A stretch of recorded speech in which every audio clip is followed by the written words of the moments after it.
Está entrando aí o pessoal. Bom, Sandra, Helena, por favor, você fica atento aí à entrada, que eu vou concentrar aqui um pouquinho. Tranquilo, pode Então, deixar comigo, certo, estamos iniciando, então, a live interativa da assessoria pedagógica do docente UFBA. Essa que é uma ação vinculada a uma de formação pedagógica, o FORPED, por isso que estamos nessa sala, o FORPED, e esse programa está vinculado à Prograde, especificamente ao Núcleo de Currículos e Programas, e inclui as outras ações, que são o ateliê didático, as oficinas temáticas, como a que realizamos ontem, sobre planejamento de ensino, e outras que já desenvolvemos também quando estávamos na via presencial, de PBL, de avaliação, e a terceira ação, que é a comunidade de aprendizagem, que se consolidou na assessoria pedagógica, um dispositivo, né, de formação e de apoio, que foi criado aí na início desse semestre letivo suplementar, mas que a gente tem uma expectativa que realmente se mantenha e se fortaleça. Hoje são mais de 60 docentes inscritos na assessoria pedagógica, essa assessoria que funciona no Moodle anterior, porque quando começamos o AVA Moodle ainda não estava disponível, né, o AVA UFBA, e então nós continuamos no Moodle. E nessa assessoria, já colocando aí para algumas pessoas que ingressaram essa semana ou que estão aqui na live para conhecer o trabalho da assessoria, nós temos no Moodle a possibilidade de participação em diversos fóruns, especialmente o autorretrato, que é a apresentação, né, e a expressão das nossas expectativas também, o Fórum Desafios da Docência e o Fórum Papo de Professor, que é um fórum mais livre, mais aberto, sem muita mediação. Francisco já quer ampliar esse fórum de Papo de Professor também para os PAFos, né? É um espaço que está lá também disponível. Além disso, na assessoria tem a possibilidade, cada docente tem a possibilidade de agendar um chat, um atendimento individual, é um chat, uma pedagoga com um docente, nos horários que estão lá disponibilizados na agenda, né? Então, amanhã, por exemplo, de manhã, que é sexta-feira, 8 horas, abre a agenda para a próxima terça, quarta, quinta, sexta e a outra segunda, com mais ou menos 4 horários em cada dia. Com essa equipe de pedagogos, outras formações que temos na assessoria, que são, né? Sandra Helena, Sandra Dantas, Daniele Lima, agora entrou Carol Mendonça, Luz e Laís, lá de Camaçari. Essas 6 pedagogas que estão atuando junto com a equipe da assessoria, a equipe do que a gente chama de especialistas, que sou eu, Denise, Giovana, Karina, Lanara chegando, e Cristina Dávila coordenando do jeito dela, criativo e animado, e também muito sério na organização dessas formações e dessas atividades relacionadas com a docência universitária, né? Então, a assessoria se constitui como um dispositivo de acompanhamento, de apoio e de formação para a docência universitária e seus desafios. Então, estão todos convidados a ingressar na página do UFBA em Movimento, mas depois a gente coloca aqui no chat. Tem o link direto para a página do Moodle, que a assessoria funciona, e na descrição inicial a chave de acesso. Mas a gente está também aqui. Então, muito obrigada, Karina Menezes, professora da FACED, Lanara Guimarães Souza, também professora da FACED, ambas militam já há muito tempo nessa área da educação à distância, das tecnologias, da cultura hacker, e vão nos ajudar hoje a conversar sobre as possibilidades que o Moodle traz para o acompanhamento do estudante, para a mediação das atividades. A maioria de nós, a partir desse movimento todo do UFBA Movimento, já aprendeu a inserir recursos, inserir algumas atividades, a organizar a sua página, mas nós temos muito mais a fazer. Eu, particularmente, me preocupo muito com essa nossa necessidade de ter uma mediação ativa ao longo do e de acompanhar os estudantes, de não abandoná-los, de não deixá-los muito soltos, né? Não no sentido do controle, mas no sentido do acompanhamento, do apoio. E o Moodle nos fornece algumas ferramentas, alguns dispositivos, algumas interfaces que nos ajudam a fazer isso. Então, esse é o principal. Então, Karina, Lanara, sejam muito bem-vindas. E a palavra está com vocês.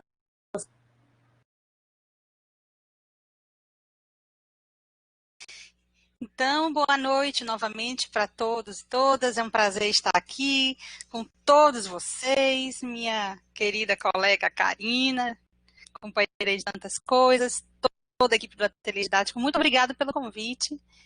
E não sei se vai ser uma noite muito rica para todos nós. De minha parte também dou as boas noites, boas tardes, bons dias. Estou supondo que tem gente vendo a gente lá do outro lado do mundo. Se Carol estiver aí, ela está em Chicago, né? Então tudo é possível. Estamos aqui para poder trocar essa experiência, né? Sobre o que a gente tem vivido em relação ao Moodle. E para mim é uma honra enorme estar aqui com a Lanara, porque a Lanara foi a minha professora de Moodle. Então hoje eu tenho que fazer bem direitinho, gente, para ela poder ficar orgulhosa de mim, viu? Então, Lanara, tá contigo e eu tô aqui também. Ai, é engraçado que é tanta gente assim, foi minha professora de Moodle, eu trabalho com Moodle na UFBA desde 2007, gente, é uma loucura. Mas vamos lá, hoje com certeza vocês vão poder contribuir muito mais, porque finalmente uma live onde a gente possa ter um enfoque mais pedagógico, um encontro mais pedagógico e menos técnico. Eu tenho falado muito das configurações, da organização técnica, e hoje, finalmente, a gente pode falar um pouco mais. Nesse ponto, Karina, você é minha professora, não ao contrário, nessas experiências em rede, né, experiências colaborativas, que é o que a gente propõe para o Moodle. O Moodle é um dispositivo e ele pode ser usado como qualquer outra coisa, para o bem ou para o mal. Eu digo para o bem ou para o mal se você faz dele um uso de repositório de conteúdo, ele vai ser um repositório de conteúdo. Ele não é, por essência, aquilo que a gente considera como uma aprendizagem colaborativa. É o elemento humano que faz isso, né? E nesse ponto eu queria começar dizendo, gente, que o bacana da UFBA é o respeito mesmo, às itinerâncias formativas de cada um. Respeito à autonomia docente. Respeito aos etnométodos. Cada um de nós tem um jeito de fazer que conta a nossa história de formação, a nossa experiência como professor. Então, tenho certeza que nada que eu e Karina vamos discutir com vocês é receita de bolo, é verdade absoluta, é conceito cristalizado. Nós estamos aqui para trocar experiência, para construir saberes coletivos. Tudo que a gente pode dizer pode ser, inclusive, revisto, questionado. Cada disciplina, cada componente curricular tem naturezas próprias que cabem a eles determinados conteúdos ou não. Então, não dá para generalizar. Entendam aqui, por favor, que nós vamos apresentar pontos possíveis, sugestões, reflexões da nossa caminhada. E eu digo sempre que vão refletir, no meu caso, as minhas utopias e as minhas miopias, né? Porque todos nós temos as duas coisas e elas nos fazem os seres em construção e contraditórios que nós somos. Eu trouxe pequenos slides para fazer assim, uma fala de 10 minutinhos em função do tema que teve esse encontro, né? Que tinha a ver com mediação e com a questão do acompanhamento. O acompanhamento depois, à medida das perguntas, a gente vai ver se a gente projeta uma página do Moodle, porque eu acho que fica melhor mostrando para vocês. Mas com relação à mediação, gente, a preocupação de sermos bons professores mediadores, ela não é só da educação online. Não se faz isso somente pelas redes. Nós já somos professores mediadores no presencial. Porque nós, além de fazermos atividades com aulas debatedoras e dialógicas, a gente já faz proposição de trabalhos, de atividades que requer da gente uma mediação. Em que sentido? A mediação ela acontece antes, durante e depois. Não existe um momento didático-pedagógico para a mediação. Então, antes de alguma proposta, atividade pedagógica, você tem que preparar toda a orientação. Primeiro passo é esse, como orientar o meu estudante a extrair dele o melhor dessa atividade que eu estou propondo. Começa a mediação por aí. E também a mediação começa deixando para eles, negociando, qual é o objetivo disso. Por que nós vamos estudar ou realizar tal atividade? Em que essa atividade vai contribuir para a sua formação profissional, humana, enfim. Então, são elementos do antes. A mediação durante é porque é preciso pensar atividades em que a gente tenha retornos e feedbacks ao longo do caminho.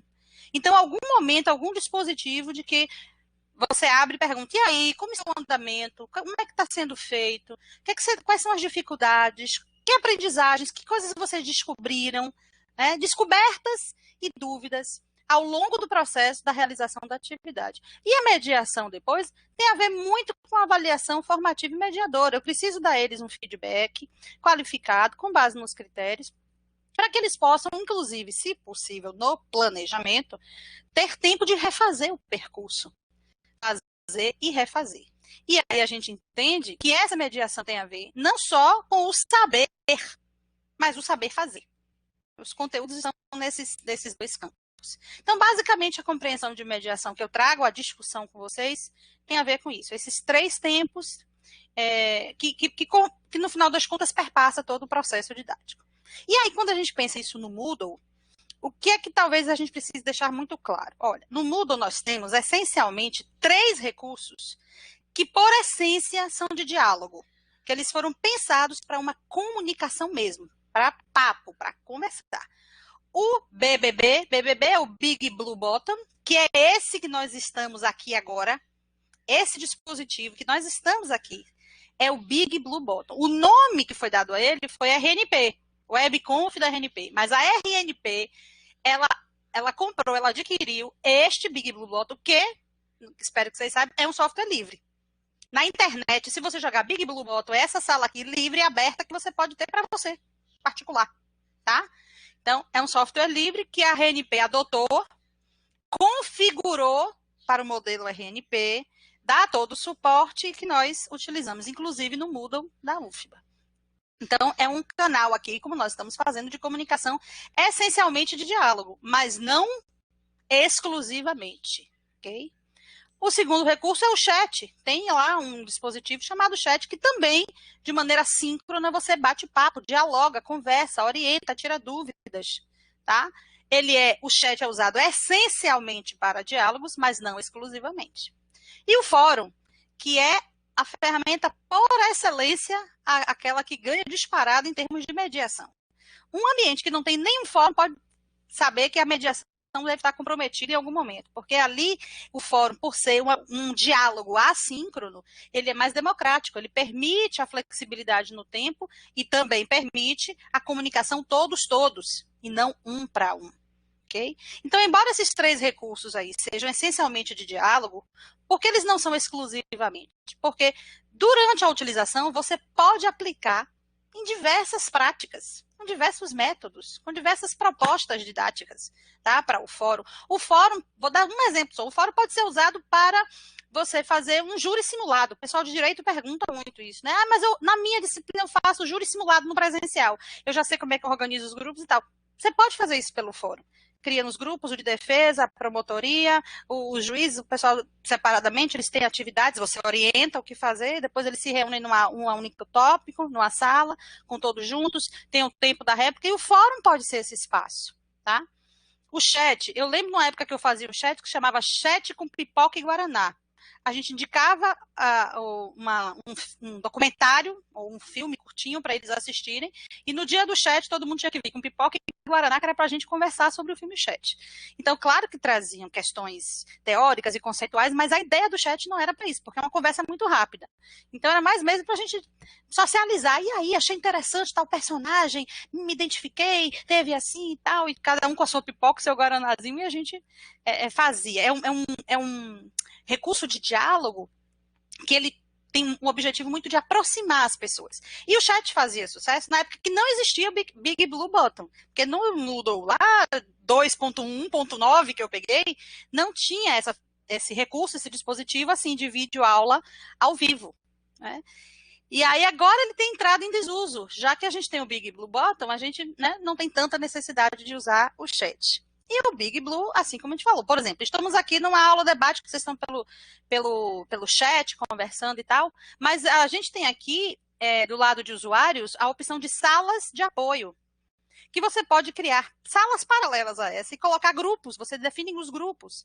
Então, eu posso planejar uma aula mesmo, aqui, como eu faço no presencial, mas no presencial eu não fico 2 horas explanando. Eu tenho tempo disso, mas eu também tenho um tempo que eu dou uma parada e digo, agora se reúnam em 3 grupos, eu vou entregar a cada um de vocês uma questão, uma coisa, vocês dialogam, debatem, e depois a gente abre o grupão para todo mundo apresentar o que os grupos pensaram. Você faz isso aqui, no Big Blue. Você vai ali na sala de apoio, divide os grupos, quantos grupos quiserem, eles vão, os grupos ficam só na sala de apoio, você entra em todas as salas, acompanha, marca o tempo, dá o tempo dessa sala. Quando dá o tempo da sala, ele derruba, né, todo mundo e joga automaticamente de volta todo mundo aqui.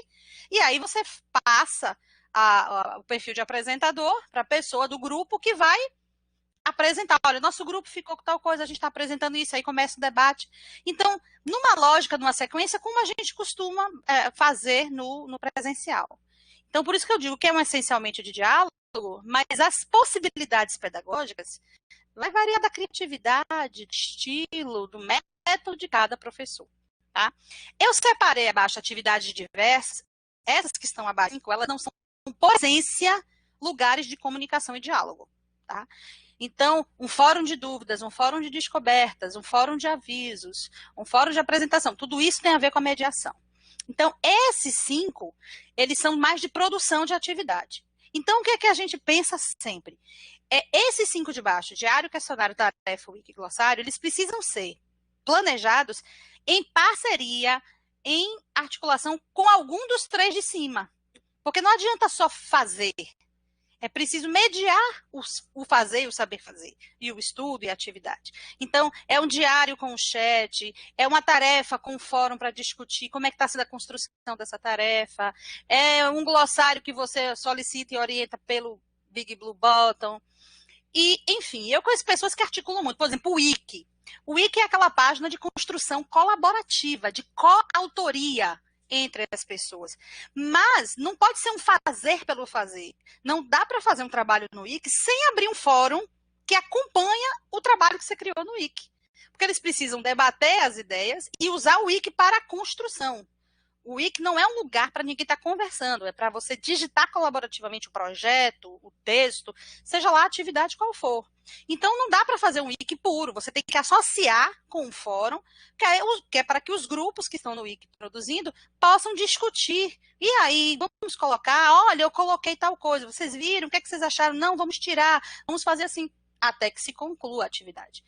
Então, embora elas tenham essas características, elas podem ser usadas de maneira mais criativa e diversa. Por exemplo, o glossário, ele é essencialmente pensado para se construir um dicionário de termos e de verbetes para aquele trabalho, para aquele componente, para aquele tema. Mas o glossário, ele vira webteca, o glossário vira banco de projetos, o glossário pode ser um repositório que você pode usar de maneira criativa para o que você imaginar. A vantagem do glossário é que ele não é individual. Tudo que for postado ali individualmente, todo mundo vê. Portanto, ele é um recurso absolutamente de compartilhamento. Dá para ver o que o outro produziu, dá para deixar comentários sobre isso, e a forma de organização é boa, porque você pesquisa as atividades ou a produção por nome, por autor, por data, né, e facilita encontrar. Então, a criatividade dos professores ao usar o Moodle, que é possível porque é um código aberto, porque é um software livre, porque permite a reutilização, a reinvenção, né? Ele não é absolutamente fechado. Então, tudo depende da nossa mente criativa do que fazer. Alguém pergunta assim, existe alguma atividade que a gente faça no presencial que no Moodle seja impossível? Impossível, eu desconheço. É adaptada. Não vai ser absolutamente igual, mas, inclusive, adaptada com possibilidades a mais, porque você pode associar aí recursos e dispositivos da rede, aplicativos de celular, e potencializar coisas que, às vezes, numa aula presencial, a gente não dá conta de fazer, tá? Então, esse é um primeiro ponto. Deixa eu passar o próximo slide. Cadê? Consegui aqui. Vou passar aqui no mouse. Carregou. Eu só coloquei esse slide aqui, ficou ruim porque eu tirei foto da imagem. Porque eu vi numa das perguntas que já foram colocadas no fórum, né, dessa atividade, a respeito de metodologias ativas. Depois, Karina também vai falar um pouco mais sobre isso. Metodologias ativas é no plural, porque existem várias metodologias ativas. Então, você tem gamificação, você tem PBL, que é trabalhar por problemas, você tem sala de aula invertida, tem uma lista, né? Eu trouxe só um exemplo da sala de aula invertida, é um exemplo que está em um dos e-books dos cursos MOOC, que a gente disponibilizou na SEAD. Se eu não me engano, esse aqui está no de práticas pedagógicas, tá? Então, uma sugestão, por exemplo, eu queria trabalhar com a sala de aula invertida. Aqui não é a sala de aula invertida toda, tá, gente? Porque a sala de aula invertida tem detalhes e tem características bem mais profundas. Aqui são as bases para essa sala. Qual seria, então, a proposta? Deixa eu aumentar aqui um pouquinho, não sei se vocês estão conseguindo enxergar, depois que eu mudei o layout, pronto, fica maiorzinho. Então, uma possibilidade de organizar seria o seguinte: não começa a sua aula com a aula expositiva, mediando, orientando a atividade, para que depois ele vá fazer leitura e fazer atividade. Essa é uma sequência clássica. Primeiro, contato com o conteúdo é a minha exposição, aula. Aí, quando acaba a aula, eu passo para casa. Para casa é ler o texto, faça atividade. Aí, entrega, volta, retoma na próxima aula, fecha, mas aí, como é que começa? O ponto zero é a fala do professor. Nessa proposta, a fala do professor está no meio do caminho. Então, primeiro, na primeira semana, o estudante acessa o AVA, estuda os materiais, aí texto, vídeo, gráfico, sei lá o que for, e inicia as atividades com as orientações que você já deixou. Ele já começa a fazer a atividade. Só nessa semana, sem aula síncrona. Estudando, se apropriando do material, com as orientações que você deixou lá por escrito, nos fóruns e tal, e começa a atividade. Aí, no meio do caminho, tem a aula. Quando o estudante vem para a aula, ele não vem zerado, na surpresa. E agora, o que é que teremos para hoje? O que será que vai ser dito? Ele já vem sabendo, tendo estudado, tendo iniciado as leituras, tá? Então, já é um debate, uma aula mais qualificada, porque ele já traz a referência dos autores que ele já começou a ler. E também nessa aula ele já traz as dúvidas. Tem um momento dessa sua aula que é: olha, eu comecei a fazer a atividade, mas estou com dúvida disso, e aí você também qualifica e tira as dúvidas. Aí, qual é a terceira e última parte? Depois, ele retorna ao AVA para concluir as atividades, fechar as suas leituras, complementar os seus estudos, e aí você fecha o ciclo. Então, a base da sala de aula invertida é justamente assim: o aluno começa com autonomia. Ele vai ser indicado à atividade. O PBL, por exemplo, começa assim: você começa passando para ele um problema, para ele estudar esse problema, buscar referências, depois é que você vem para a aula, e aí ele volta para terminar, com base nas referências, uma possível solução, uma estratégia de solução para o problema. Então, a lógica nunca é essa sequência clássica de primeiro é o professor, começa com ele, para depois passar para o texto de atividade. A gente coloca aí essa aula no meio do caminho. Então, essa é uma possibilidade, tá? Depois, com relação aí até comer um pouquinho aqui do branco, mas acho que desconfigurou um pouquinho. Mas eu não vou ler, não. Depois eu deixo esses slides. Esse, aliás, é um que está, esse slide aqui está, acho que no curso MOOC, no material do curso MOOC de docência online. Então, por exemplo, as pessoas perguntam assim: como é que eu posso, na aula online, aproveitar dos recursos do Moodle em função da aula síncrona? É importante ver que, como os recursos têm algumas características, talvez eles sejam mais adequados ou menos adequados ao objetivo do que você pretende com o seu estudante. Então, por exemplo, você tem 4 objetivos ao longo do componente. Eu tenho um objetivo que, para determinado assunto, ele reflita sobre as ideias criticamente, para um outro que ele desenvolva processos, para um outro que ele construa produtos e para um outro que ele aprenda conceitos. Tá? São momentos, objetivos que você tem em determinados assuntos da sua disciplina. Se o seu objetivo, por exemplo, é que ele reflita sobre ideias criticamente, na sua aula online você vai organizar a aula provavelmente no modelo de debate ou de seminários, porque é preciso esse encontro de pensamentos e propostas para você ajudá-los a refletir criticamente sobre as ideias. Aí, quando ele vai para o Moodle, o que é que ele pode fazer? Aí ele pode fazer uma produção de um texto analítico, ele vai participar de um fórum de discussão. As reflexões e debates sobre ideias precisa ter acesso a diferentes ideias. Então, fórum de discussão, uma produção de texto analítico comparativo, apresentando diferentes pontos, né, com autores de correntes diferentes, para que ele possa entender as diferenças, né, comparar e refletir criticamente, né, sobre aquilo. Aí, por exemplo, você, na verdade, agora você quer, com esse conteúdo, que ele desenvolva um processo, alguma questão de desenvolvimento de caminhadas. Aí você vai ter que, na aula, explicar as etapas desse processo. É bom mostrar exemplos e aí tirar dúvidas. O que é que você pode usar no Moodle? Tarefa, e nas tarefas usar infográfico, que conta processos, manuais que têm etapas, fluxos e esquemas, né? Organizar a nossa capacidade de organizar fluxos, esquemas e gráficos nos ajuda a entender processos, né, muitos dos nossos temas. Então, uma tarefa, por exemplo, você pode pedir isso. Mas eu quero que eles construam um produto. Eu quero que produzam um vídeo, eu quero que produzam um podcast, eu quero que produzam um produto. Eu quero isso como resultado de um produto. Então, na aula online, você vai, além de orientar a organização desse produto, você pode organizar uma mostra virtual dos trabalhos, né, no dia, marca como se fosse um seminário de apresentação de cada produto, onde eles tragam uma ficha técnica, expliquem como foi feito e tudo mais. E no AVA, você pode usar o quê? O glossário. A construção de produtos precisa ser socializada, porque a produção do conhecimento é socialmente construída. Então, o glossário vai virar um banco de produções. Aí pode ser de vídeo, de podcast, ou de cards, né, ou de memes, enfim, múltiplas linguagens que a gente pode lançar mão. Se o objetivo for aprender conceitos, na aula expositiva você vai fazer toda essa exposição dialogada com a didática de linguagem que trabalha aqueles 3 S que a gente conhece: explanar, explicar e exemplificar, sempre, né, não necessariamente nessa sequência, mas com esses 3 níveis de exposição para o debate. E, como atividade no Moodle, você pode usar, aí se é para aprender conceitos, você pode usar um questionário, você pode usar uma lista de exercícios, né? Nós não defendemos a memorização como método de ensino, mas a gente não vai dizer que memória não precisa, ninguém precisa ter memória. Óbvio que precisamos ter memória.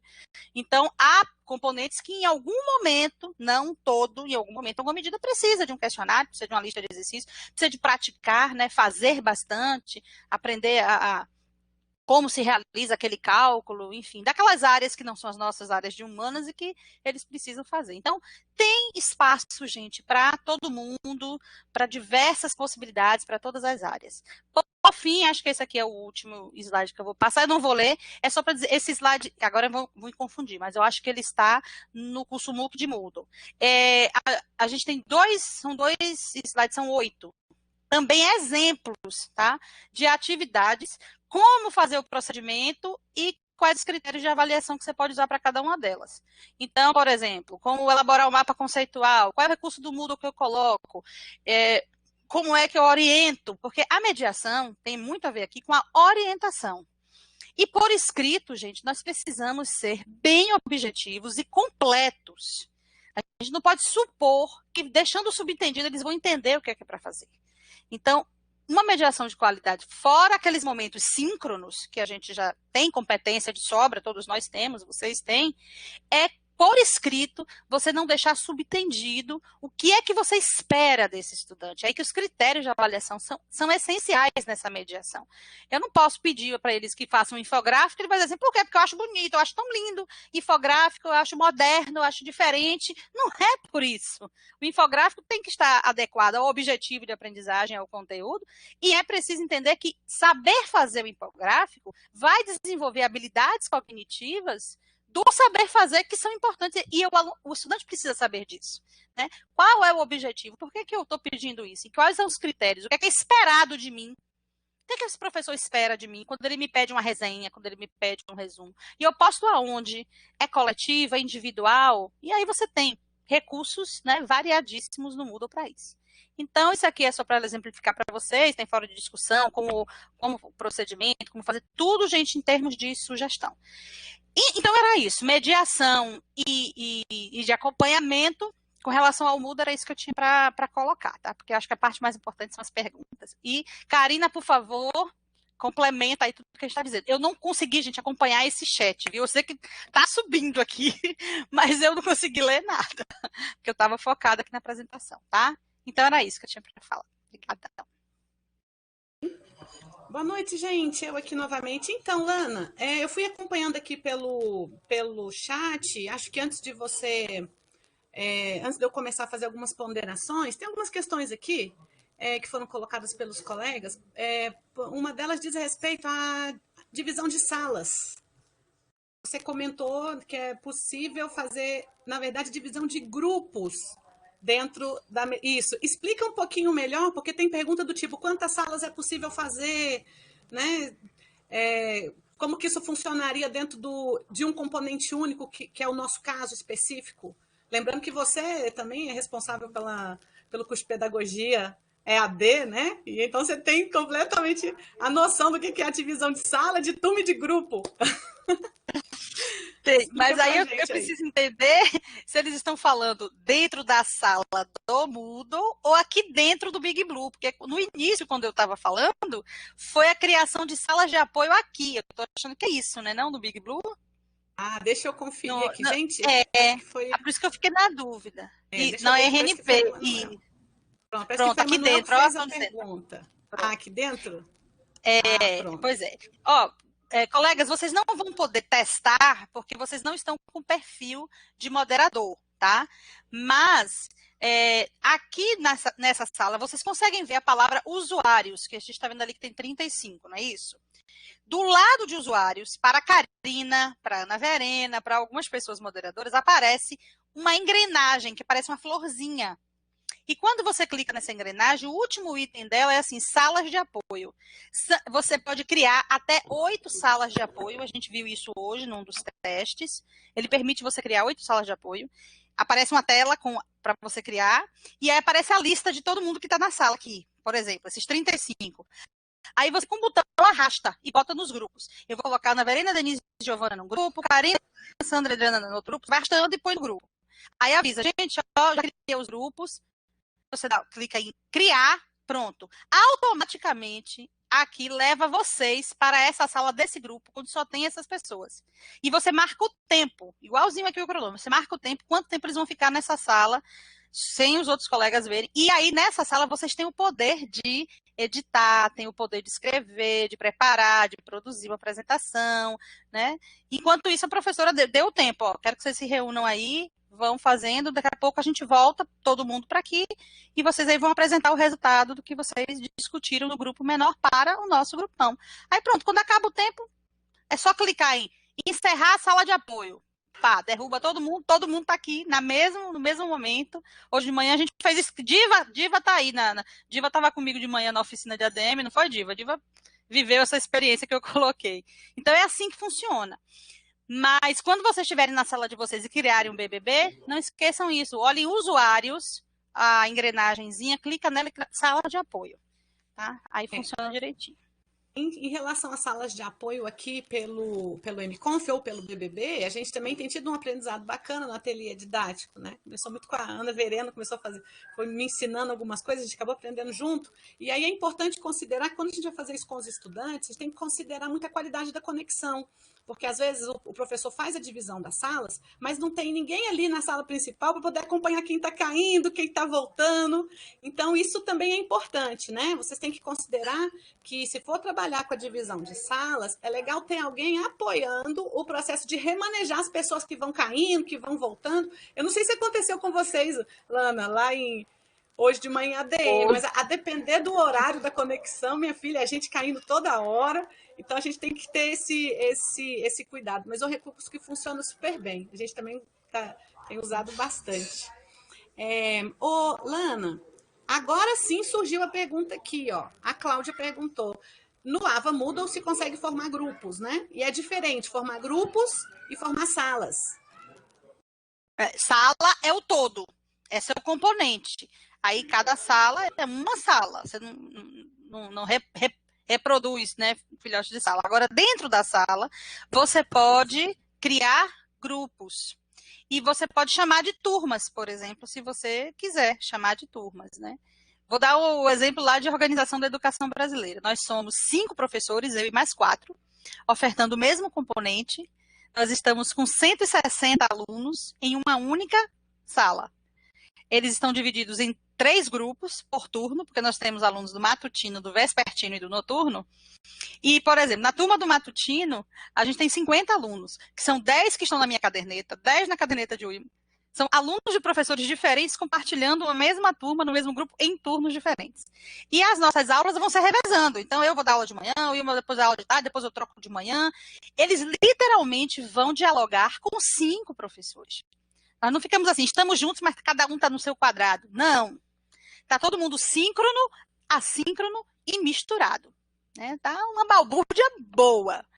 E assim, é incrível ver que nós não somos, vou deixar claro para vocês, completamente alinhados. Tem gente que quer um texto, aí o outro diz que o outro texto é complicado para esse nível dos meninos, que não pode, eu queria trabalhar com isso, eu quero pôr Anísio Teixeira, aí um discorda, e a gente vai com isso aprendendo a compartilhar, a deixar de ser menos meu PowerPoint, meu texto, para aceitar que o outro interaja com seu material, aceitar que o outro interfira na sua mensagem, sabe? Eu criei, Karine, uns ícones tão bonitinhos para colocar, separando por grupos, para identificar, mas a colega já tirou e botou um S estilizado dela, e eu disse, por que ela fez isso? Aí eu digo, Nara, você está no semestre suplementar, deixa a colega trocar, porque, sabe, aquilo que, minha sala, porque eu arrumei, então para mim tem sido um exercício de desapego e finalmente interdisciplinar, porque eu estou aprendendo muito com eles.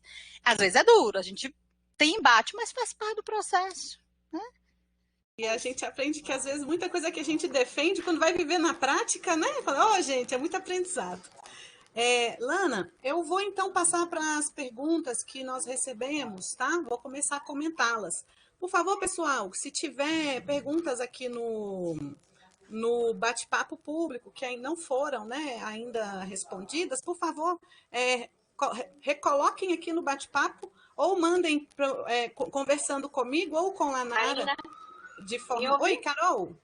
Eu separei as perguntas que foram enviadas aqui no chat e Sandra Helena também está com perguntas que foram enviadas lá no Moodle da assessoria pedagógica, se você quiser. Perfeito. Então faça o seguinte, por favor, Carol. Coloca as perguntas do chat nas notas compartilhadas, por favor, porque as perguntas que foram retiradas do Moodle, a gente já tem aqui. Aí eu já vou começar comentando, enquanto você coloca as outras lá. Tudo bem? Tudo bem, então. Perfeito, obrigada. Vamos seguir assim, então, Ana?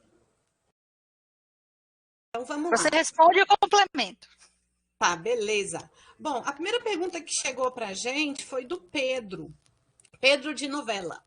Ele disse que nunca utilizou o Moodle e ele percebeu que agora temos duas plataformas, Ava e Moodle. E aí, como iniciante, o que a gente recomenda que ele utilize? Bom, primeira coisa, então, que eu preciso deixar bem claro para todo mundo, né? Tanto para a gente, nós professores, também para os estudantes. O ava.ufba.br, ele é o mesmo Moodle UFBA, só que ele foi pensado exclusivamente para esse momento do semestre letivo suplementar. Porque o nosso Moodle, o Moodle UFBA, ele ainda está ativo, claro, tem vários cursos acontecendo lá, tem vários projetos. E o AVA, ele foi pensado, então, especialmente para o semestre suplementar. Então, nesse caso, não importa, Pedro, se você é iniciante ou não é iniciante. Se é atividade do semestre suplementar, você vai fazer no ava.ufba.br. Inclusive, porque, se não estou enganada, toda a parte da integração de acesso, que vai permitir que os estudantes acessem de forma intuitiva e mais direta, né? As funcionalidades do ambiente foram todas focadas no ava.moodle.br nesse momento. Então, para o semestre letivo suplementar, foco no ava.moodle.br. Lana, tem complemento? Posso seguir? Pode.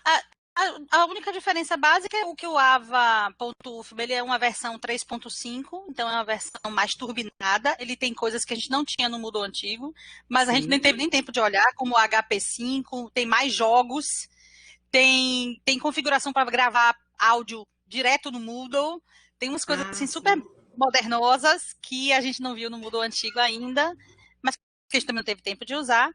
E outra diferença, gente, é o seguinte, embora tenha um campo extensão no SLS, no AVA, está sendo discutido ainda como é que vai se fazer isso. A AVA não permite que ninguém de fora da UFBA, ou seja, quem não tem login UFBA, acesse. Como a extensão requer necessariamente que a sociedade participe, não como ouvinte, mas como produtora, né, do conteúdo junto, atue junto, é preciso que eles estivessem dentro do Moodle, e eles não podem acessar porque eles não têm. Então, se a atividade extensionista tem que ser feita lá no moodle.ufba, porque aquele Moodle é aberto para todo mundo, né? E é por isso que a gente tem no coração, e eu não largo o de lá de jeito nenhum.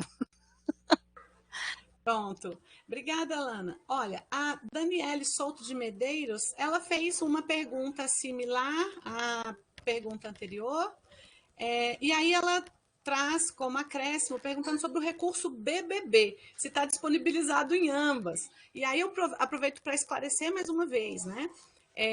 O BBB significa Big Blue Button, como a Nara já explicou antes. Ele é o software livre que fornece a base do mconf que a RNP usa. Então, quando a gente estiver falando RNP, a gente está falando desse espaço aqui, que é um espaço que a gente já utilizava antes, só que de forma muito mais administrativa. A diferença é que agora a gente tem, então, a mesma base que foi usada para esse mconf que a gente utiliza aqui, né, nesse espaço, ele é usado, que é o Big Blue Button, ele é usado no Moodle, que está lá no ava.ufba.br. Então, vocês vão perceber que são as mesmas funcionalidades, o que você aprende aqui, você vai conseguir utilizar lá, só que para os fins de aula, né, tem sido recomendado que se utilize dentro do Ava Moodle, que se evite usar essa plataforma externa para as aulas, certo? Deixa eu complementar. RNP é a Rede Nacional de Pesquisa. RNP é uma instituição. Okay? Essa instituição resolveu criar uma plataforma de webconferência. Ela podia ter contratado o Meet, o Teams, o StreamYard, o Jitsi Meet.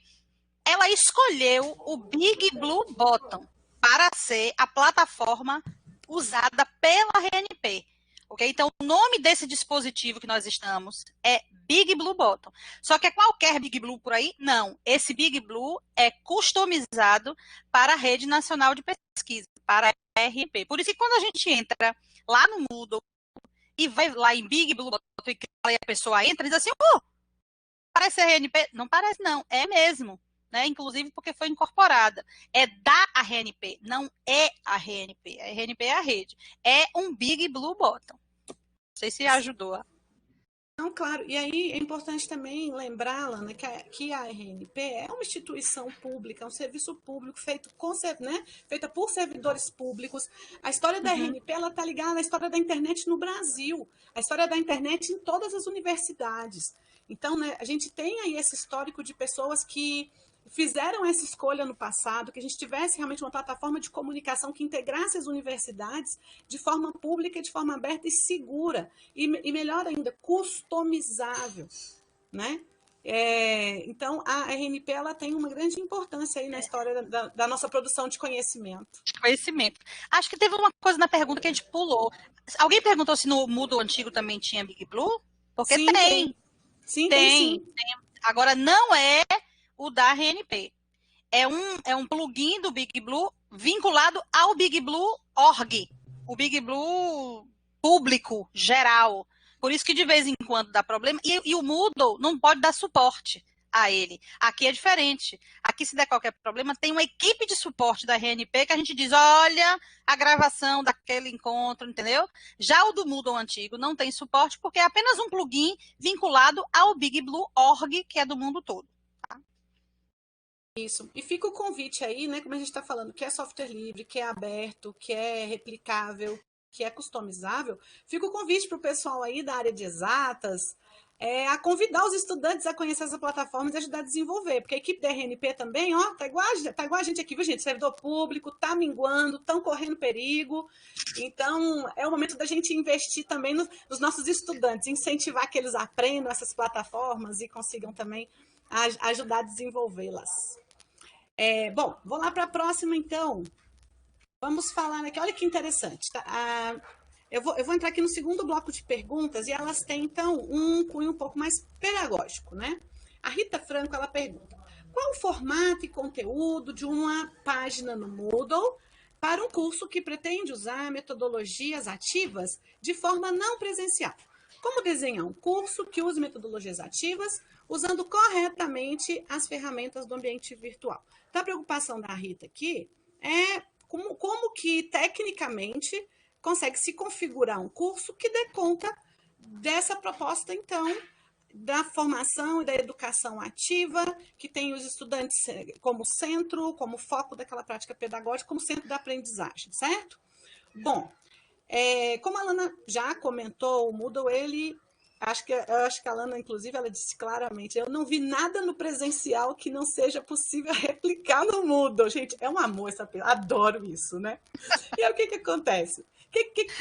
O que eu trago para a Rita para a gente poder pensar sobre isso? O Moodle, a princípio, ele tem 4 formatos específicos de curso, que é o formato semanal, o formato tópico, o formato social e o formato da atividade única.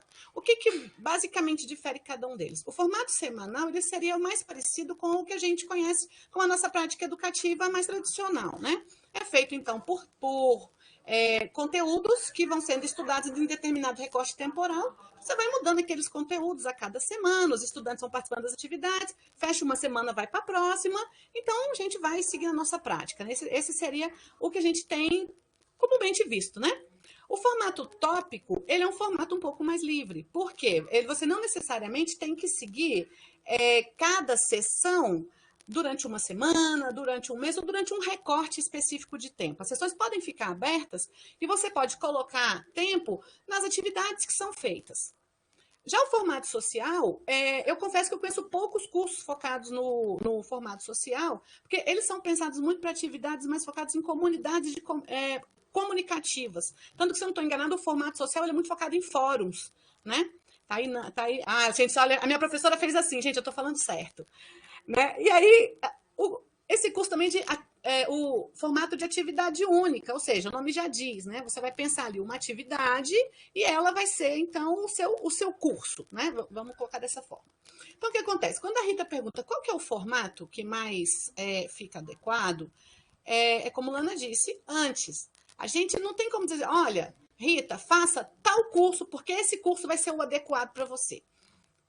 O que é necessário nesse momento? A gente perceber quais são as características e a limitação de cada formato, mas antes de tudo, gente, pensar o que eu penso com metodologia ativa, o que eu penso sobre ter a minha prática centrada na aprendizagem do estudante. Eu estou falando aqui, eu estou pensando na perspectiva da aprendizagem individualizada, em que cada um segue no seu tempo, ou estou pensando naquela metodologia ativa ou participativa, que é centrada no grupo de estudantes em determinados momentos no tempo. Né? Então, essas escolhas têm que ser feitas. Como a Lanário também já tinha comentado, porque a gente tem várias metodologias ativas possíveis. E aí cabe ao professor pensar, eu vou fazer um curso, por exemplo, totalmente pautado, por exemplo, em gamificação? Eu vou fazer um curso totalmente pautado em aprendizagem baseada em problemas? Eu vou fazer um curso totalmente pautado em storytelling, né? Dentre várias outras atividades, várias outras metodologias ativas e metodologias participativas que a gente tem? Ou, em cada momento, ele vai prever uma determinada atividade.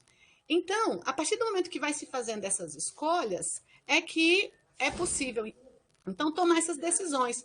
A princípio, e aí a Alana me corrige se eu estiver errado, o formato semanal e o formato tópico são os que mais se adequam a essa variedade metodológica. A depender, é claro, da forma como o professor vai conduzir a sua prática junto a esses estudantes. E aí a gente tem uma coisa interessante. A Lana ela mostrou para a gente a Wiki, o diário, o chat e o fórum, né? Que são 4 atividades hoje que são extremamente úteis e elas permitem, sim, a grande cooperação entre os estudantes, né? Permitem o diálogo entre os estudantes em diferentes níveis, de diversas formas. Só que eu estava vendo esse nosso ambiente agora e eu fiquei super empolgada, por exemplo, com o laboratório de avaliação, porque ele permite avaliação em pares. Eu até fiz um teste, é lindo, Lana, eu fiquei apaixonada com esse negócio. Então, gente, laboratório de avaliação vale muito a pena experimentar, né? Porque você consegue fazer a configuração de forma que os próprios estudantes possam avaliar os trabalhos dos colegas. E isso é extremamente importante, não só do ponto de vista mesmo da construção pedagógica do curso, mas da autonomia do sujeito, do fato dele realmente tomar decisões de avaliação, dele poder perceber o que ele fez em relação ao que os colegas também fizeram. Só que isso também é muito importante porque isso desonera a responsabilidade do professor de ter que avaliar tudo ali, detalhe, um por um. Porque vocês imaginam o que é hoje a gente fazer agora esse modelo que a gente está fazendo, sem ter um apoio amplo de uma tutoria. Querendo ou não, a maioria de nós está fazendo isso sozinhos, né? Tem até um pouco a preocupação aqui do Emanuel, ele colocou aqui no chat para a gente. Quanto tempo eu preciso dedicar para poder fazer a orientação de cada estudante? Olha, Emanuel, se você tiver 3 estudantes, está fácil. Se você tiver 50, 300... 150? Né? Exatamente. Então, a gente precisa realmente levar essas coisas em consideração. O laboratório de avaliação é muito legal. Tem também as estratégias de fazer lição com perguntas e respostas. Fica um pouco parecido com o que seria a máquina de ensinar do Skinner. Mas é bacana a gente poder parar para pensar que a possibilidade de a gente colocar os estudantes para poder propor as atividades. Então, desafiar os estudantes a pensar as atividades também para esse espaço virtual, né? Então, eu vejo que tem várias possibilidades aqui, respondendo a Rita, né? Em relação a esse formato. Qual formato eu devo usar para poder tornar o meu curso coerente com as metodologias ativas? Eu queria comentar duas coisinhas rápidas. Uma gente, o laboratório de avaliação é de avaliação, não é de notação. O professor fica preocupado assim, mas um estudante vai dar nota um para o outro? Não estamos falando de nota, viu? Não é assim, eu vou lhe dar 10, eu vou lhe dar... Estamos falando de avaliação. Avaliação não é nota, tá? Então, o comentário reflexivo, feedback orientado, o cuidado com o outro, aprender, tentando realizar uma correção ou uma análise do trabalho do outro. Eu aprendo muito sobre o meu mesmo, porque a gente não consegue ver as nossas próprias dificuldades, mas quando você está com, nossa, e tem assim, deixa eu olhar o meu. Então, é um exercício cognitivo bacana e não vai passar a responsabilidade de dar nota, tirar do professor e colocar no estudante, pelo amor de Deus. Não é isso, esquece essa coisa da nota. E você falou, eu me lembrei agora, Karina, de uma outra experiência interessante. Por exemplo, falou da lição, né? Coisa de máquina de ensinar, do Skinner e tal, de vai e vem. Se você se limita a isso, é que é um problema. Mas, por exemplo, eu tenho um questionário, eu uso questionários. Por exemplo, você usa? Eu digo, uso com questões, com perguntas variadas. Múltipla escolha, alternativas, verdadeiro ou falso, tal. Mas qual é o objetivo? O objetivo final não é o questionário, é o fórum que eu crio sobre o questionário. O fórum se chama assim, por que errada está errada? Me interessa discutir o erro, aquilo que a gente considera como erro. Qual foi o caminho, o percurso cognitivo que me fez marcar uma alternativa, entender por que essa alternativa, o que nela não condiz com o enunciado. Para você responder a uma questão de múltipla escolha em relação a uma questão, há uma função cognitiva interessante de se fazer aí, há um percurso cognitivo e há alguma coisa de entendimento. Então, quando a gente vai para o fórum, o questionário, inclusive, não tem nota.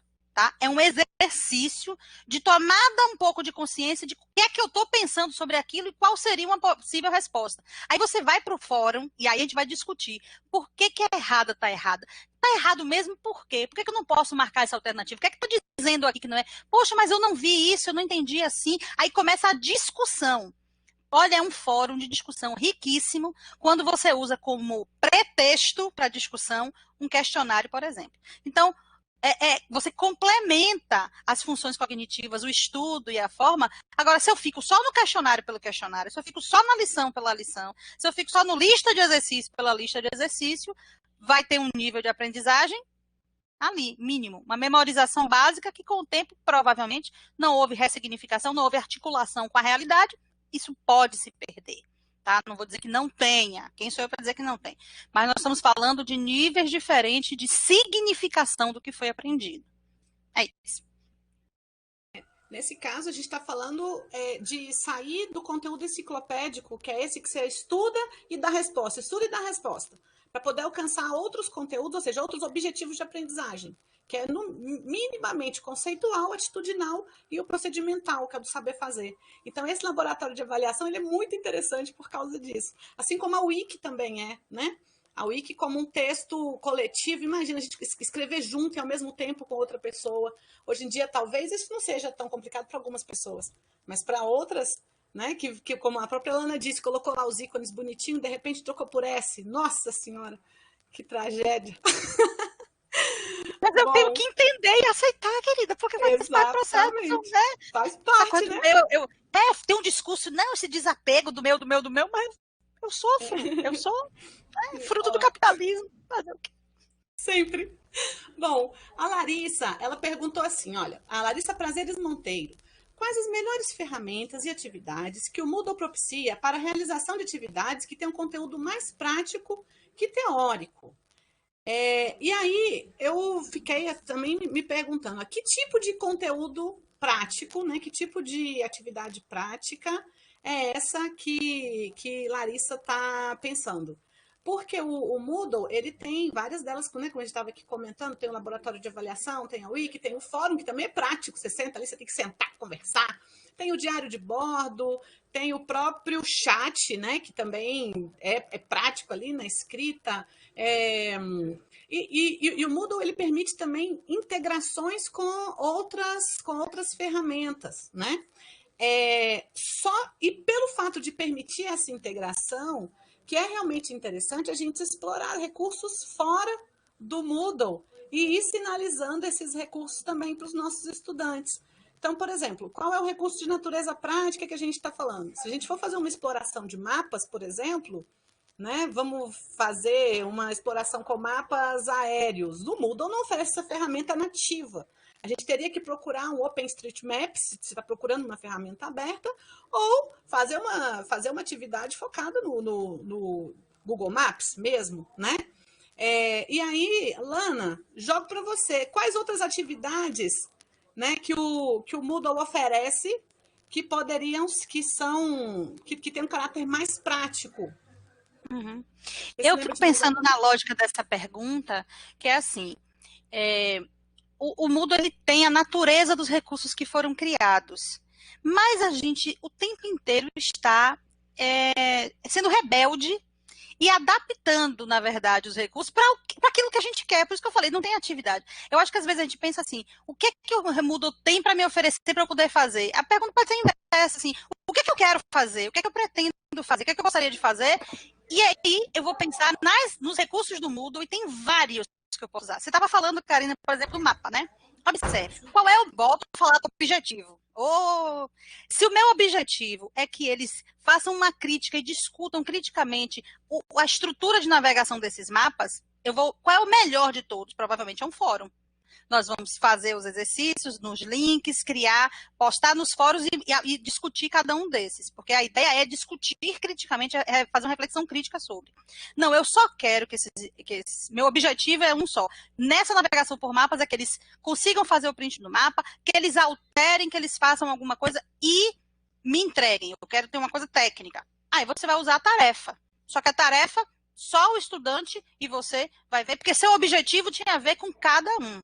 Não, eu estou querendo aqui que eles pesquisem e explorem diversos recursos. Eu conheço um, que é esse aí que a Karina falou, mas deve ter outros. Então, vamos levantar essa possibilidade de diferentes mapas e navegações de mapas na internet. Eles vão ter que postar o link e fazer um breve comentário de cada um. Isso não pode ficar isolado numa tarefa para mim e para o aluno. Vai para um glossário, porque no glossário todo mundo vai acessar o de todo mundo e também pode comentar com todo mundo. Então, se o objetivo é socializar produções, glossário, tarefa não deixa. Se o objetivo é realmente fazer algo bem focado, que cada um precisa ter um feedback individual, a tarefa. Se você quer discutir essa produção, você vai para o fórum. Se eu quero que um analise o trabalho do outro, o laboratório. Se eu quero que ele pense numa caminhada própria através dos recursos didáticos na história dele, com esses mapas históricos, eu posso usar o diário. porque eu vou contar essa história no diário. Então, é um mesmo recurso, uma mesma proposta, que você pode ter objetivos diferentes, e aí vai variar qual é o seu objetivo, e aí você tem recursos que se adaptam melhor ou não. Mas você tem vários deles, tá? Acho que para ilustrar. Eu acredito, Lana, que essa sua fala, ela tem a ver com uma coisa que eu sinto quando eu utilizo o Moodle, que é assim, eu penso muito o nosso ambiente virtual, aquela sala, essa sala que a gente cria para o nosso componente, como a nossa sala de aula, né? Tem gente que acha que só a conexão com o Big Blue já é a sala de aula, né? Você entra ali e a sala de aula é quando você está assim, como a gente está aqui agora. Mas quando a gente para pensar que esse espaço do AVA que a gente está criando ali é a nossa sala de aula, o que significa isso? É o nosso ponto de encontro, é o nosso ponto de convergência com os estudantes. Então, mesmo que a gente faça sugestões de atividades que precisam buscar coisas fora da sala de aula, o ponto de convergência está na sala de aula virtual. E daí é que vem a escolha das tarefas ou das atividades que vão ser utilizadas após esse momento hipertextual, que foi fora da sala.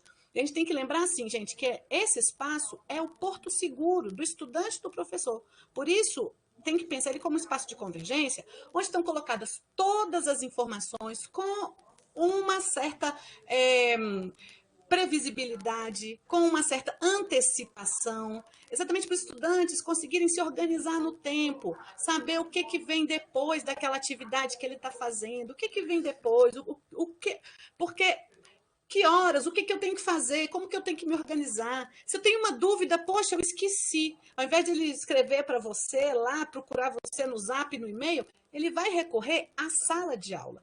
Então, quanto mais organizada a informação, né, e mais disponível para o estudante, menos problema a gente tem, menos dor de cabeça, para poder fazer isso que a gente está discutindo aqui, que é fazer exatamente essa ação, esse agenciamento, essa condução, a orientação dos estudantes. A gente fala de mediação, né?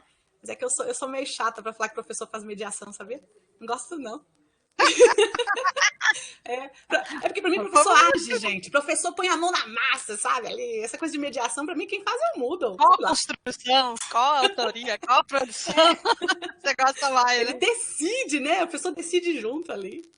Deixa eu comentar uma coisa rapidinho, que me passou numa das falas de resposta sua anterior, quando você estava falando da estrutura do Moodle, né? Sim, tópicos, semanas e tal. Eu recebi aqui no Zap de uma colega, fez assim, Leonara, eu estou fazendo uma aula aqui no doutorado e eu fiquei impressionada com o ambiente Moodle quando eu entrei. A estrutura dele é todo diferente. Todas as aulas dessa professora, ela chama de aulas, né? Que são os tópicos de temas de estudo, ela organizou, dividiu no Moodle assim, problematizar, estudar e contribuir. Essa é a sequência didática dela, e aí ela tem, por períodos, os temas. Então, ela começa, todo o assunto ela consegue começar com problematizar, depois vem o momento de estudar e o outro de contribuir. Tem muito a ver com a questão do PBL. Ela estruturou o Moodle assim. Então, ela achou fantástico e super diferente, né? Uma das formas das metodologias ativas na estrutura, que como o Moodle é livre, você arruma como você quiser. Essa é a magia. Lana, tem 2 perguntas aqui. Eu confesso que vou ter que pesquisar um pouquinho, mas talvez você saiba, porque realmente não deu tempo. A Floricéia Magalhães Araújo, ela quer saber como fazer que as aulas gravadas fiquem restritas à turma, ou seja, que o link não seja compartilhado. Você sabe isso, sim, de pronto? Sei. Vamos lá. Não vou nem entrar na discussão do porquê que o conteúdo da aula não vai ficar aberto a Deus e o mundo, porque isso é outra coisa. Eu respeito muito as decisões de todo mundo. Eu digo porque sei por causa do curso de pedagogia, tá? EAD. Como é que a gente faz? Primeiro, o Moodle, ele tem uma limitação de 100 MB para poder você fazer upload das aulas gravadas. Então, o mais seguro era se você conseguisse fazer o upload do arquivo aqui dentro. Ele está exclusivamente aqui dentro da sala do Moodle. Se não tem acesso, não veria. Mas a gente não consegue porque as aulas ficam pesadas, são aulas longas. Então, é preciso disponibilizar esse vídeo em alguma plataforma de vídeo. Tem o YouTube, tem a RNP, tem o Nosfero, tem algumas opções. E aí você vai fazer o link para dentro dessa sala. A preocupação é, se ela está hospedada em algum desses sites, YouTube, Nosfero, no Drive, outras pessoas vão poder ver a sala. Bom, eu posso falar no caso do YouTube, que é o que a gente mais usa e se aproveita. Quando você faz o upload na sua sala do YouTube, e todo mundo que tem Gmail, antes mesmo do G Suite, que tem Gmail, tem o seu YouTube, quando você faz o upload, aparece 3 possibilidades de configurar. O primeiro é privado. Se você fizer privado, sabe aquele Instagram fechado que ninguém vê nada, é só para você? É privado, só você vê. Nem se você mandar o link, o endereço, se pesquisar, ninguém vai ver. A segunda opção é público. Público é tá no mundo, tá na rede. Todo mundo, mesmo que não tenha um link, se botar na pesquisa do Google, vai vir o seu vídeo, certo? E a terceira opção, que é a que a gente usa na EAD, é não listado. Se você configurar o vídeo para não listado, o que significa? Você vai botar da sua sala o link para esse vídeo, só quem tem o link, que portanto está na sala, vai ver. Se pesquisar no Google, pesquisar no YouTube, pesquisar em qualquer lugar o seu vídeo, não vai vir. Ele não vai estar listado para as pessoas verem. Então, no curso de pedagogia, a gente deixa tudo aberto, mas tem alguns professores que chegam para a gente dizer assim, por quê? Eu falei para os estudantes de pedagogia EAD, e aí eu estou exposta, e daí as pessoas estão vendo, e nós somos muito críticos. Eu nunca me esqueço, uma professora chegou para mim e fez assim, Lanara, eu fui assistir o vídeo da aula que eu fiz, meu Deus, hoje eu não diria mais nada daquilo que eu falei. Eu digo, amor, você publicou um artigo em 2010. Se você for ler o seu artigo em 2010, você vai ler e dizer assim, meu Deus, como foi que eu falei isso? Eu hoje não diria desse jeito, mas está lá publicado, faz parte da história. Você é competente, você não falou nenhum absurdo. Não, mas não tá bom, tá ruim, eu não queria que ninguém visse e tal. E é engraçado que esse vídeo que estava aberto, porque está aberto a comentários. Aí pronto, você está aberto ao julgamento do outro. Nós temos essa preocupação, né? O julgamento da aula que o outro vai assistir. Aí tinha um comentário assim, muito positivo. Nossa, essa professora fala muito bem, adorei a aula dela e tal. Aí eu de baixo assim, além disso, ela é muito gata. Alguém tem o contato dela? E o marido dela viu e disse, aí, ó, eu tô colocando. Mas, gente, eu digo, meu amor, não, meu marido viu e disse que não quer que essa aula fique. Eu digo, tá bom, eu entendo. Aí fui lá e tirei do privado. Então, assim, as motivações do porquê que as pessoas não querem deixar as suas videoaulas abertas, eu entendo, compreendo, aceito. E no caso do YouTube, é assim. Agora, no caso do Big Blue interno, ele vai ficar salvo aqui dentro. Realmente, quem não tiver acesso não vai ver. Vocês não precisam se preocupar com isso, porque ele vai ficar aqui internamente no Moodle, né, da RNP. E no caso do Meet, eu não sou a pessoa mais adequada para falar, não conheço direitinho, mas fica por 30 dias também dentro da sala do G Suite. Quando você puser o link aqui, os alunos vão assistir por 30 dias. Então, pôs o link aqui dentro, eles não vão estar públicos no YouTube, na rede, para todo mundo ver. Se for usar YouTube, lembra de colocar não listado, que aí funciona legal, só exclusivamente para a sala. Lana, obrigada. Eu vou comentar a pergunta da Floriceia, mas já vou trazer também a pergunta do Henrique, porque a minha fala para a Floriceia vai responder um pouco da preocupação do Henrique. O Henrique Tomé Costa Mata, ele pergunta o seguinte, vamos ver. Eu precisarei ainda saber sobre principais métodos a serem usados e instrumentos. Quais as plataformas legais em termos da UFBA, já que há perspectivas de litígios judiciais? Olha só que interessante. Ele está querendo saber, então, o que a UFBA está oferecendo, né, para os docentes, para os estudantes, e ainda considerando essa perspectiva de litígios judiciais, que tem a ver exatamente com isso que você está trazendo. Quando a gente faz a aula, né, a aula é também resultado do trabalho do professor. E nem todos os professores, e isso precisa ser considerado, estão dispostos, né, a ver aquela aula que foi pensada para aquele momento, por exemplo, sendo usado para outros fins, porque aquele é o trabalho dele, né? É um trabalho de criação intelectual. Eu estou falando isso, gente, ó, eu sou do software livre, tá? Para mim, conhecimento livre, mas isso tem que ser considerado, porque é o nosso trabalho, né? Então, a preocupação da Floriceia e do Henrique, elas acabam encontrando realmente um respaldo, primeiro, no nosso direito mesmo sobre aquilo que a gente produz. Sobre o nosso direito à imagem, direito à privacidade, porque tudo isso a gente tem. Então, quando a Floriceia fala essa preocupação, como é que eu faço para o link não ser compartilhado, né? Tem, então, essas formas, como a Nara explicou, de deixar o vídeo não listado e tudo mais, de colocar no próprio Moodle por um tempo, que seja, enfim. Só que isso não significa que uma pessoa que estiver assistindo não tem, por exemplo, um aplicativo que permite baixar aquilo. Né? Porque tem aplicativos que quebram essas seguranças. Tem pessoas que podem colocar o celular gravando na tela. Então, essas são questões que precisam realmente ser pensadas por todos nós professores, e tem a ver com o nosso contrato didático com os estudantes também. Né? O que a gente faz aqui diz respeito ao que está sendo feito aqui. E isso, sim, tem questões que podem levar a litígios judiciais. Por exemplo, eu estava ouvindo uma live hoje, inclusive do UFBA em Movimento, que fala exatamente sobre segurança e privacidade, e a Stephanie Lima, né, ela estava ponderando, ela falou assim, olha, é muito comum, por exemplo, a gente ver selfies de professores, né, no presencial, faz ali uma selfie, posta numa rede. Isso agora toma uma outra perspectiva nesse momento digital, porque você fazer um print de tela e divulgar a imagem do seu aluno ali, isso pode levar, sim, a algum resultado crítico para você. E da mesma forma, você também pode não se sentir à vontade de ter o seu print publicado na rede social dos alunos. Então, isso são questões que precisam ser levadas em consideração nas nossas formações online, nos nossos encontros. Eu faço parte de Hacker Club, né? Que é um clube de hackers, a galera gosta de tecnologia. E nossos encontros, antes de ser fotografados, a gente pergunta, quem não está aqui? Exatamente, porque só aparece quem autoriza a aparecer. Então, esses são pequenos cuidados que fazem toda a diferença, às vezes, né? Para a gente poder, inclusive, se proteger. Esse webinário de segurança e proteção de dados que você está falando, Ana, é maravilhoso, ele é muito bacana mesmo. Diga aí, Ana. Temos mais 10 minutos, tá? Da live.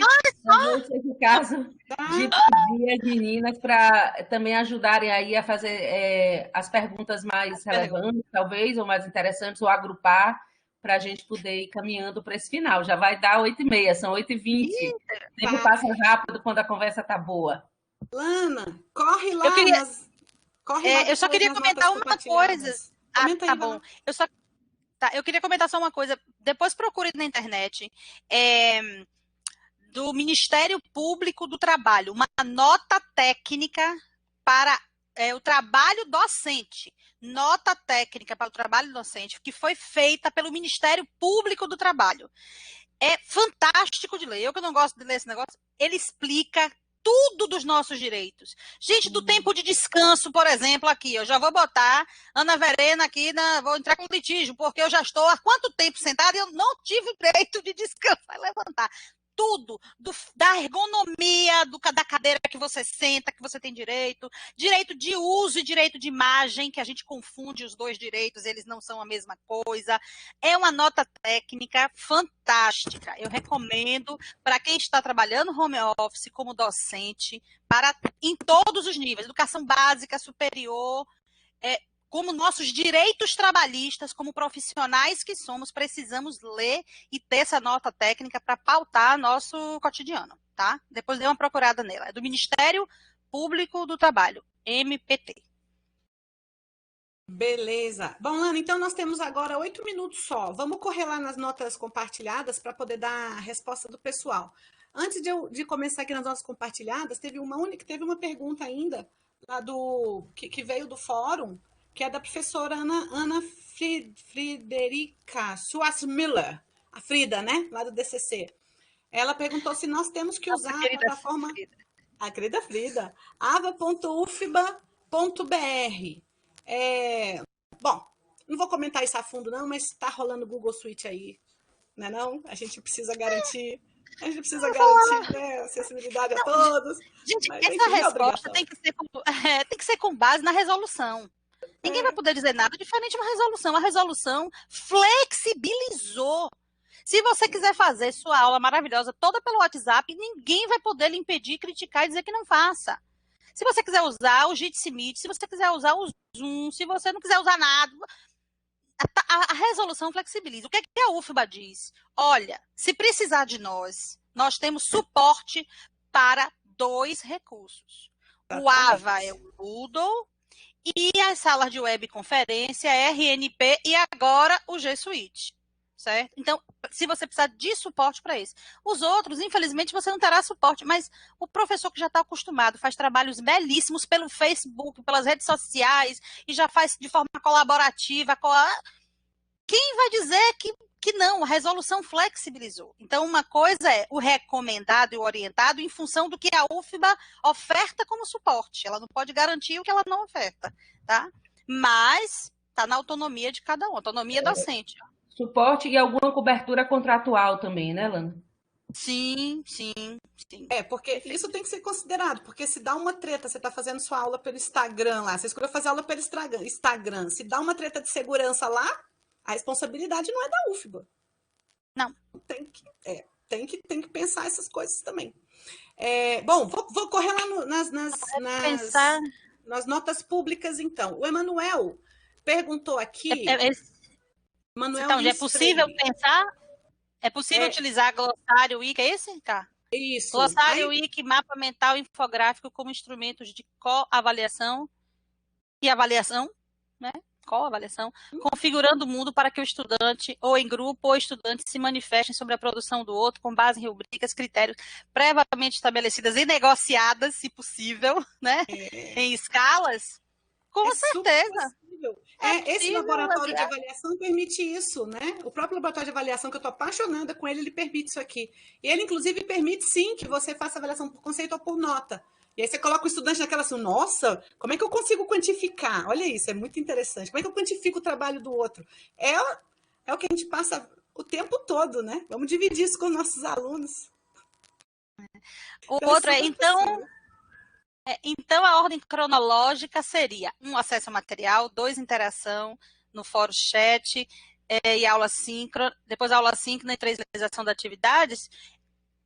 A ordem cronológica pode ser uma das ordens cronológicas desde que você queira. Aqui eu apresentei tinha mais a ver com, ao mesmo tempo, iniciar a atividade com a interação assíncrona, depois você vem para a aula síncrona e desenvolve a sua aula como você desejar, lembrando de deixar um tempo para a discussão do saber fazer que foi iniciado, e depois você retoma para a conclusão das atividades. Ou faz como aquela professora, problematiza, pesquisa, estuda e depois contribui.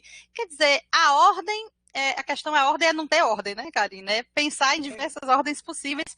Se possível, inverter a ordem clássica, que é aula, estuda, faz exercício. Aula, estuda, faz exercício. Fazer algo diferente de vez em quando.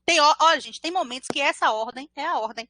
Tem conteúdo, tem natureza de curso, que essa pode ser a mais viável, tá? Então, não é que tem a ordem. Para mim, tem que ser as ordens que vocês quiserem.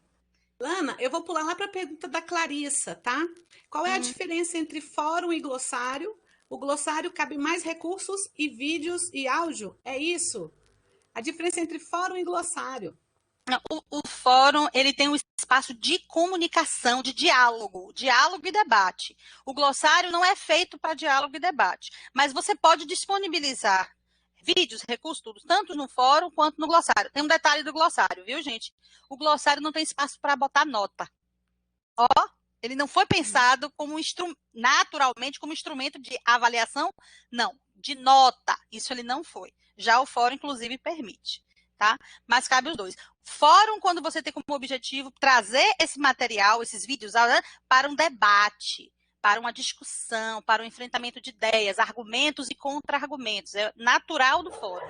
O glossário, você disponibiliza essa diversidade, deixa comentários para cada um deles, porque você precisa analisar, e um comenta o outro, e você cria ali um banco, um repositório múltiplo, com várias fontes de pesquisa que ajuda a acompanhar. Vamos ver aqui a pergunta do Francisco. Ontem ficamos sem saber como realizar a gravação do momento síncrono da exposição sobre o componente. Como fazemos para gravar? Bom, Francisco, se for para gravar dentro do seu ambiente, no ava.ufba, né? Utilizando o Big Blue Button, o seu perfil como usuário deve estar como mediador.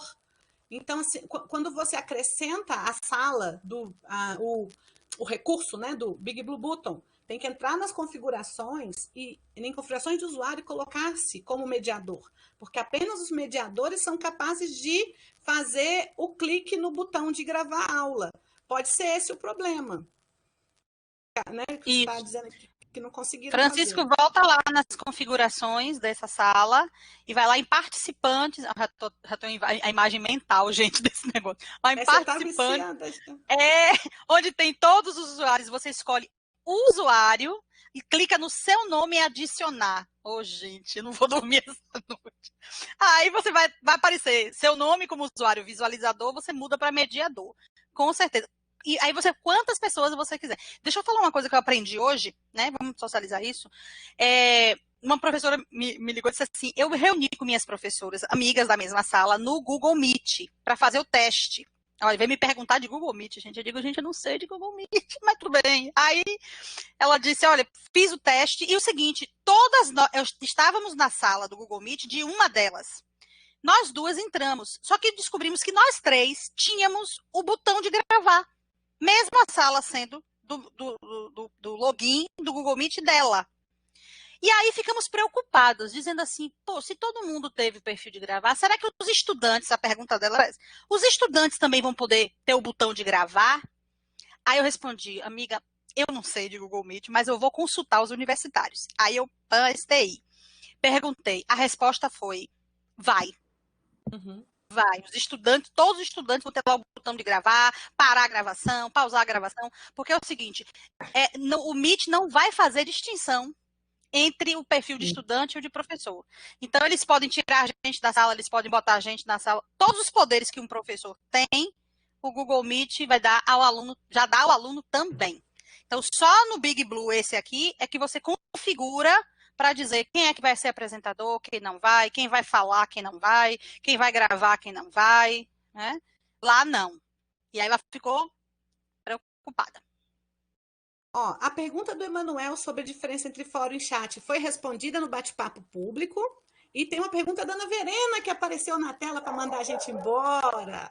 A resposta é pode, viu? Pode fazer a mala e carregar tudo de volta lá para o mundo antigo. Muitos professores estão perguntando isso, sabe, Ilana? Porque não tinham essa clareza de que o AVA não ia permitir, né, participantes externos da comunidade UFBA, e já arrumaram tudo no AVA e agora estão entendendo que para atividade de extensão seria mais interessante ficar no Moodle antigo e estão sem saber isso, né? Se é possível trazer de volta toda essa arrumação. Clica lá em backup nessa sala do AVA, vai baixar o arquivo do backup, depois vai lá no Moodle antigo, na sua sala que você criou agora aberta, e vai seguir aquele manual do passo a passo de restaurar. E aí, pá, milagre acontece, vem tudo, leva tudo. Esse manual que a Lanara está falando, gente, é um tutorial que ela arrumou bem bacana, tá na página do portal. E tá no guia do docente também. E no guia também. E aí, conseguimos tudo? Acho que sim. Deu 8h31. Então, vamos lá, né, gente? Dando um tchau. Lanara, eu quero que a gente já vá pensando em uma oficina também com esse grupo da assessoria, dessas que você vem fazendo, bacana. E toda quinta-feira, gente, 19 horas, nós temos essas lives bem interativas, baseadas nos questionamentos que foram colocados ao longo da semana nos fóruns e nos chats individuais da assessoria pedagógica. E quinta, 19 horas, nós estamos, então, sempre aqui nesse mesmo bate-local, fazendo esse debate, tá? Agradecer muito a Karina, a Lanara, Carol e Sandra Helena ficaram aí também cuidando das questões, tá ok? Estamos, então, caminhando para encerrar essa live com esse tchau. Karina e Lanara, se quiserem colocar mais alguma coisa, fique à vontade. Cris, que chegou aí, se quiser dar um alô, Denise, Giovana, as pedagogas também. Temos aí um minutinho para o tchau. Pelo trabalho de vocês. Parabéns pelo trabalho de vocês. É fundamental. Obrigada. Oi, gente, boa noite. Obrigada a essa dupla dinâmica maravilhosa. Deram um show, mas já era de se esperar, né? Feliz aniversário, Cris! Parabéns! Vou aparecer para dar um alô a vocês. Muito obrigada. Eu adorei. Cheguei bem atrasada, porque mesmo aniversariando a gente trabalha, né? Beijos! Adorei! Parabéns! Parabéns vocês também. Obrigada, gente. Tamo junto. Tchau, Isso não acaba aqui, turma. não. É só escrever pra gente. Até a próxima. Obrigada, Lanara. Obrigada, Karina. Nada, eu que agradeço a oportunidade. Beijo.